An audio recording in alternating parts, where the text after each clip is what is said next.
Sa punto nito ay papasukin natin ang mundo ng ating kaisipan sa pamamagitan ng pagpilatis natin sa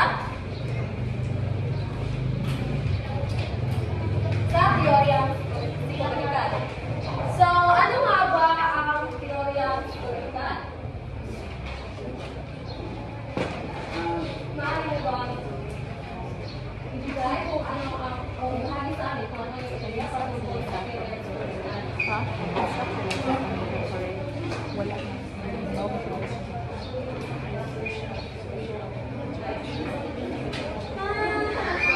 Para sa akin, ang idea or teorya psikoteknikal ay ito ay sino ba? Batay sa aking pag-unawa sa teorya ng psikoteknikal, ito ay nakatuon sa isang pag-usip ng tao o pananaw o pananaw o behavior kaugalian. Tama. So, may palakpakan natin siya. So, ang layunin ng teorya ng psikoteknikal ay upang may paliwanag ang akda sa pamamagitan ng pagpapakita ng mga salig o faktor sa pagbuo ng naturang behavior, katulad ng pag-uugali, paniniwala, pananaw, pagkatao sa isang tauhan sa kanyang akda. Pinakikita sa akda na ang tao ay nagbabago at nagkakaroon ng panibagong behavior dahil may naudulok na mabago o mabuo. So, katulad ng kanyang sinabi, ang teorya ng psikoteknikal ito yung ginagamit din natin kapag tayo ay sinusuri ng panitikan. Ginagamit ito sa pagsusuri ng isang akdang pagpanitikan o yung pangpatuloy pagpanitikan. Kung ang pangpatuloy pagpanitikan, ito yung pagpilatis natin sa kahulugan ng akda sa pamamagitan ng pag-alam natin kung saan nga pa nakatago ang kahulugan ng isang akda. At bawat teorya na ating ginagamit sa pangpatuloy pagpanitikan ay may iba't ibang pananaw, lente o perception na kung saan nga pa talagang pipita ang kahulugan nito.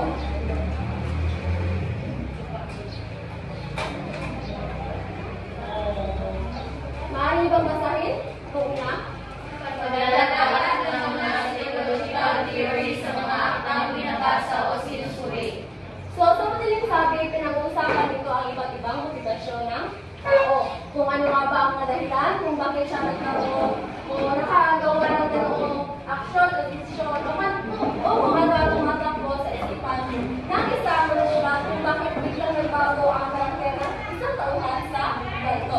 Ngayon naman ay tumakot na tayo sa dalawang aspeto na dapat tingnan o kayang author. So kapag sinabi natin o kung pinag-usapan natin ang author sa teoryang psikologikal, dito natin inaalam kung ano ang tumatakbo sa isipan ng isang author habang siya ay sumusulat o kung ano ang mga dahilan kung bakit niya nasulat ang particular na siya. Dalawa naman ay ang karakter sa tekstong binabasa. Dito naman, tinitito natin kung ano ang nag-uudyok sa isang karakter kung bakit siya nakagawa ng isang particular na aksyon o desisyon. Halimbawa, maaaring magbasahin ng halimbawa, Nangyayari si Gilbert tuwing nakikita siya ni Anna sa bulan ng buo. So, bilang kayo magbabasa, kikita ninyo sa mismong teksto na si Gilbert ay may kakulangan ng kumpiyansa sa sarili. So, sa kabuuan, ang teoryang psikologikal ay katulad ng kanyang sinasabi, ito ay napatutungkol o nakatuon mismo sa pag-iisip o sa galaw o takbo ng isipan ng author at ideya. Ngayon naman ay pagpaputuloy naman ni Teacher Girl ang susunod na talakayan. So, muli, magandang araw sa inyo lahat. Ako nga po pala si Teacher Girl. Pero bago ko sisimulan ang aking talakayan, magbibigyan muna ako ng instruction para sa mangyayaring oral recitation natin. So, kapag sinabi ko, hep hep, di ba kayo ay nakaupo pa? Sasabihin niyo, hooray, tapos kung sino yung mahuhuling tumayo ay siya yung sasagot sa aking katanungan. Hep hep? Hooray! Dapat, mabilis yung pagtayo niyo kasi kung sino yung mahuhuli ay siya yung sasagot. Sige, ulit. Mali pa kayong ulit.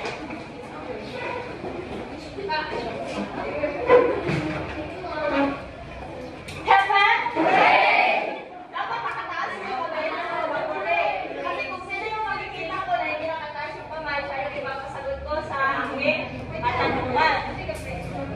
So, mali na kayo umupo.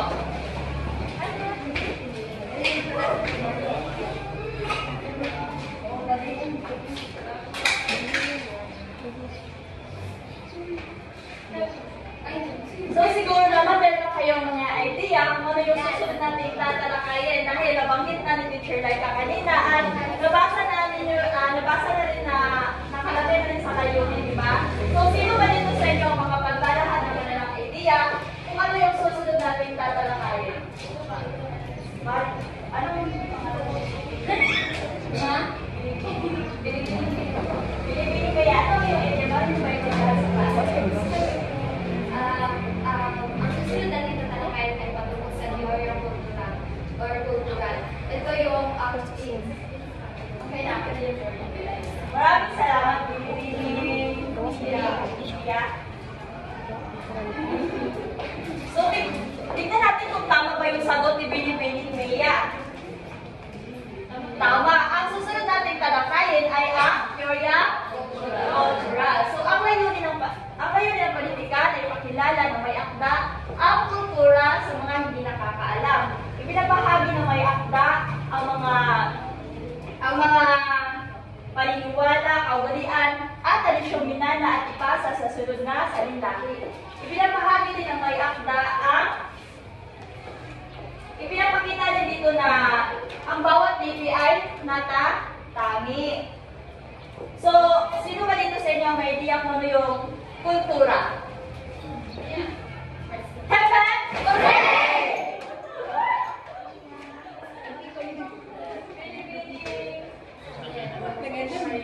Okay, Maria, Binibini Maria. Ano po yung ating idea kung ano ang kultura?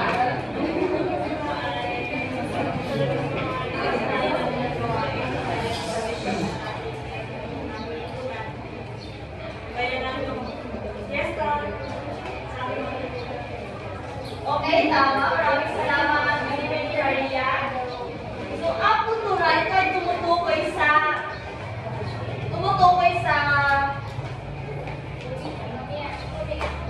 sining, kaugalian, institusyong panlipunan at mga nagawa ng partikular na bansa o iba pang pangkat ng lipunan. So, ang kultura ay ito yung paraan ng pamumuhay ng isang grupo ng mga tao na kung saan kabilang na dito ang kanilang mga kaugalian, paniniwala, at tradisyong minana at ipasa sa sunod na salinlahi. Ang kultura rin na ito at hindi ito static, meaning motionless o statiko. Patuloy itong nagbabago at umunlad habang tumatagal ang panahon. Ang ating mga bagong idea, ideolohiya, at mga impluwensya mula sa ibang kultura ay nagdudulot ito ng pagbabago sa paraan ng pamumuhay ng isang particular na lipunan o grupo ng mga tao. So, merong elemento ang kultura pala ay nagmula sa Kastila na salitang kultura. Mula sa kalinahan o sa linang, ito ay kabuuang katawagan ng kaisipan, kaugalian, tradisyon, at gawin ng isang lipunan. Sa kaisipan, tayo mga Pilipino nakatatak na sa atin na ang pamilya ang pinakamahalagang unit ng lipunan. Sa kaugalian naman, tayo mga Pilipino, di ba kaugalian na natin yung nagmamano tayo sa mga nakakatanda sa atin. Bilang ka? Respeto. At sa tradisyon naman, tulad na lang sinabi ni Binibining Maria, tradisyon na natin mga Pilipino, yung naghahanda na tuwing fiesta, nagkakaroon ng salusalo tuwing Pasko, yan ay tradisyon. At sa gawin naman, ito ay halimbawa yung kanin. Tayo mga Pilipino nakagawian natin na yung kanin is kinakain natin, di ba, tuwing umagahan, tanghalian, at hapunan. So, hindi tayo kumakain ng ulam lang, di ba, kasi parang hindi tayo nabubusog. Yes. Tama. Sunod naman ay, paano nyo bang basahin sabay-sabay ang halagaan ng kultura? Kahalagahan ng kultura. Kailangan natin ang pagkakakilanlan sa pangkat ng mga individual. Pinagbubuklod ito ang isang lugar at pagbuhungan ito ng pagkakaisa. Sa pamamagitan ng kultura na ipapakita ng mga tao ang kanilang mga talento. Binubuo nito ang ating pagkatao. Nagkakaroon tayo ng kaalaman sa ating kasaysayan at sa paraan. Happy? Hooray!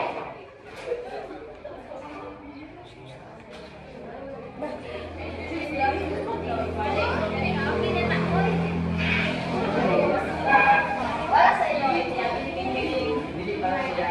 Margaret, paano mo ba ibahagi kung ano ang kalagahan ng kultura kasi sa inyo nabasa? Dahil sa kultura ay nalalaman natin ang isang individual o isang pangkat ang pagkakakilanlan niya sa lipunan. Katulad na lang ng mga Pilipino. Sa ating kultura ay sa ibang bansa,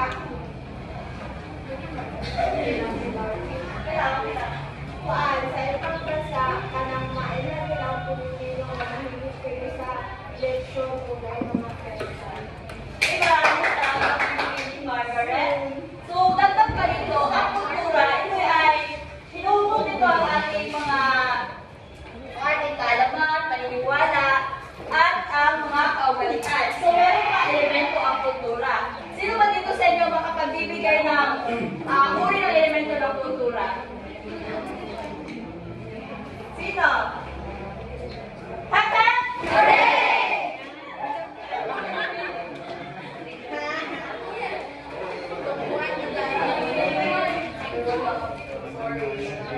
Elemento ng kultura. Kahit isa lang, isa.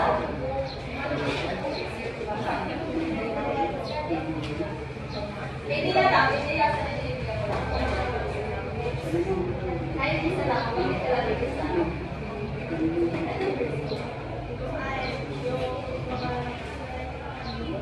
Nakasanayan o kaugalian. So, sino pa dito sa inyo ang mayroong idea?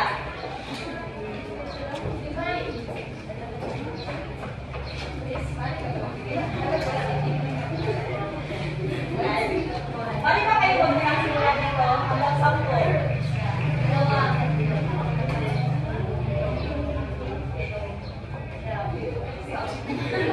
So, ito, binibining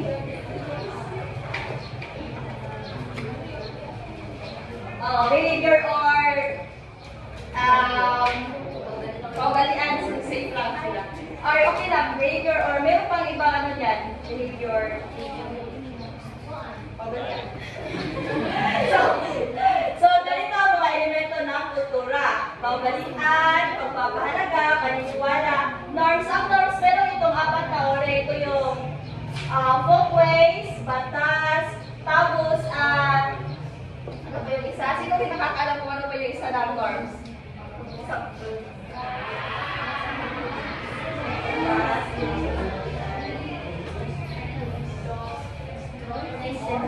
Oh, words! Tama! Words, yung pang-apat na uri ng norms. Sunod naman yung simbolo. Symbols, religion or religion, tradisyon, wika, sining, panitikan, arts and literature, banana pagkain, at architecture. Kasama na rin dito yung teknolohiya. So, merong dalawang uri ng kultura. Head!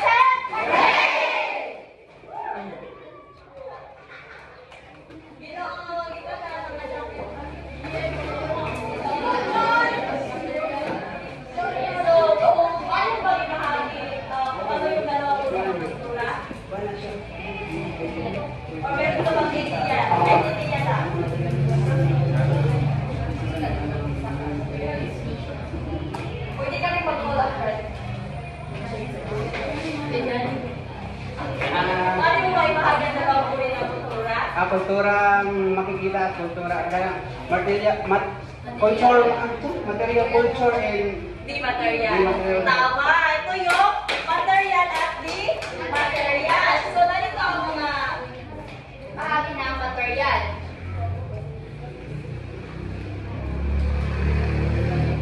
Sa material, narito ang kasangkapan, pananamit, pagkain, at tirahan. Sa di material naman ay ang edukasyon, kaugalian, pamahalaan, paniniwala, relihiyon, sining, agham, at pananalita. Susunod naman ay tatalakay ni Teacher Nika ang teoryang realismo. Hi! Hello! Hello! Hi! Efek? Correct! Correct? Efek! So, may ideya ba kayo kung ano ang teoryang realismo? Yes? Ideya sa realismo.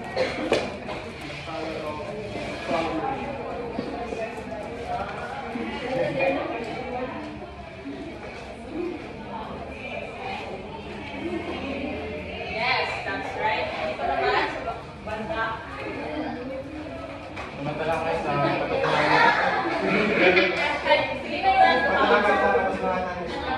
katotohanan. Ikaw? Parang naman, yung realismo ay tumutukoy sa mga nangyayari na Yes. Dito naman sa teoryang realismo. Ang iyong definition.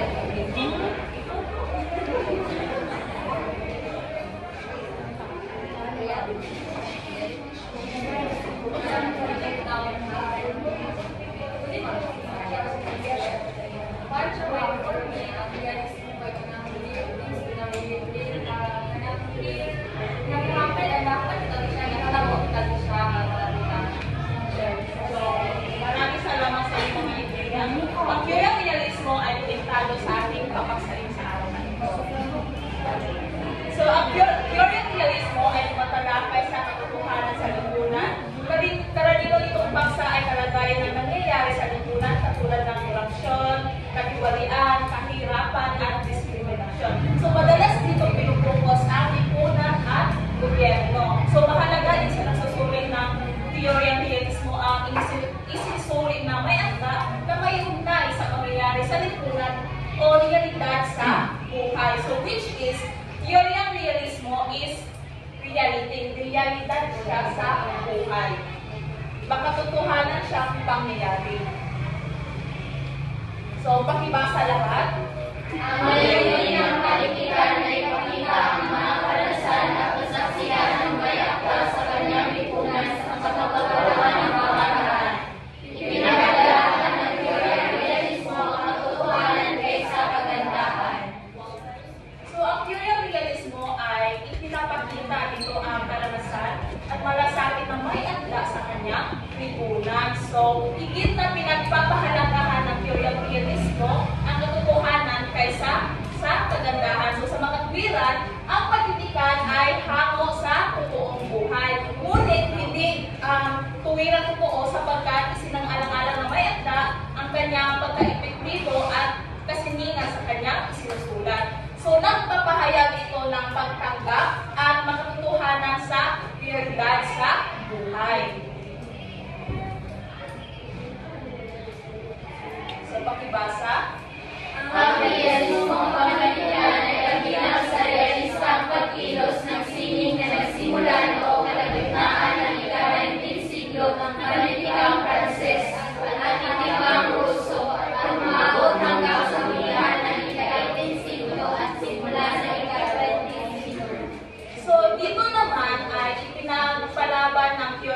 kagandahan.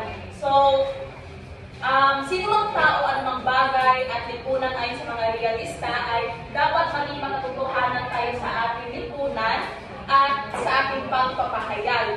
So, binanggit natin kanina ang mga karaniwang pinapaksa dito or pinupokus ang lipunan. Oh, yes, gobyerno. So, katulad ngayon, ang ating Vice President na si Sara Duterte at si Pangulong Bongbong Marcos, di ba hindi sila okay ngayon sa ating pamahalaan? Di ba hamon talaga siya sa pangyayari sa ating sa realidad? So, another example of this is mga krimen, prostitution, ano pa? Mga pangyayari dito sa lipunan. Corruption. Yes, corruption, ano pa? Katiwalian, batas, mga karapatan sa magsasaka at sa mahirap, di ba? So, ang teoryang realismo ay ginagamit din natin ito sa pag-aaral, which is sa akdang pampanitikan. Sa pagsulat ng ano? Journalism. Yes, journalist, di ba? Hango sa totoong buhay yan. So, nobela. So, magbigay ng example ng nobela.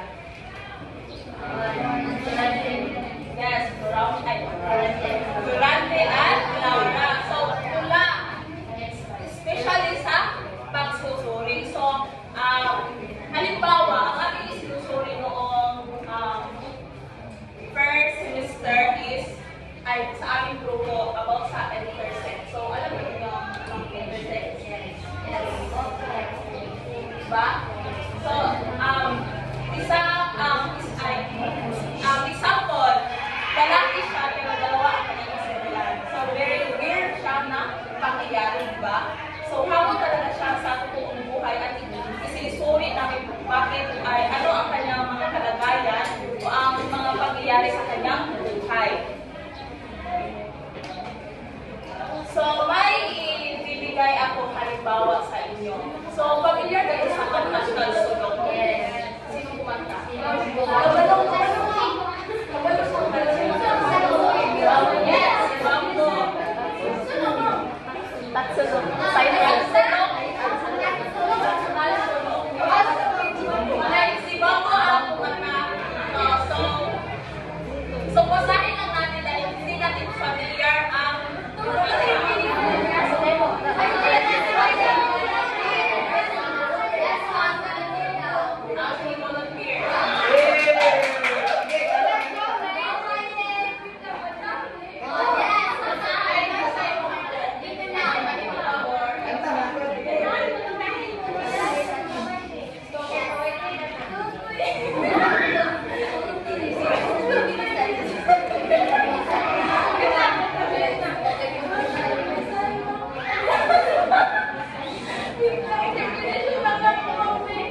poem ito ay may kaugnay ito sa isip, kultura at realidad sa buhay. So, nagbibigay ito ng mahalagang mensahe sa ating lipunan kung saan